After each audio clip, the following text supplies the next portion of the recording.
Pemirsa, Subdit Jatanras Polda Metro Jaya berhasil menangkap 2 pelaku perampokan uang senilai 1,75 miliar rupiah.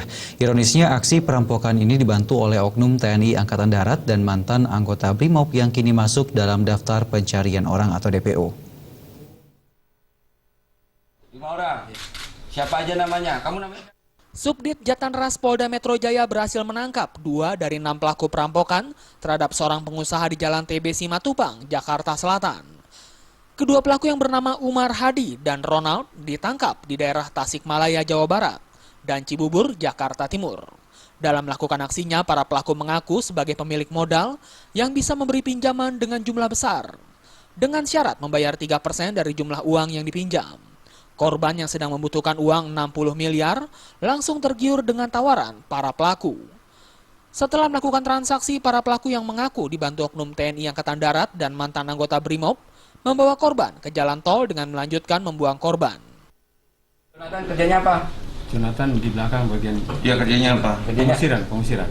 Enggak. Itu yang Kerja. Kerja. Ya, perannya dia apa? perannya dia yang ngusir itu, Pak. Ngusir apa? Ngusir Kucing. atau apa namanya? Korban. Ngusir apa buang? Buang. Ngusir membuang lain lagi. Dan supaya korban terbujuk, ditunjukkanlah uang 1 peti ini. Nanti saya akan tunjukkan ini. Yang kalau dalam keadaan sekilas seolah-olah betul uang itu. Hanya korban yakin, sehingga korban membawa uang sejumlah 1,7 M kepada para pelaku dan komplotannya yang mempunyai peran masing-masing. Peran sebagai bos, peran sebagai pembantu, pengantar, pengawal, ya.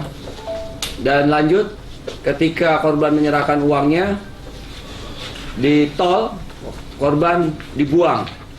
Ya, beruntung korban tidak ditembak, dibuang di jalan tol dan uang dibawa lari. Dari hasil penangkapan, polisi mengamankan 2 orang pelaku beserta barang bukti uang senilai 400 juta rupiah.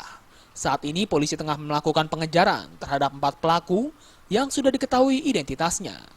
Sedangkan kedua pelaku yang tertangkap dikenakan pasal pencurian dengan kekerasan dan pasal undang-undang darurat kepemilikan senjata api dengan ancaman hukuman seumur hidup. Dari Jakarta, Zikri Amin.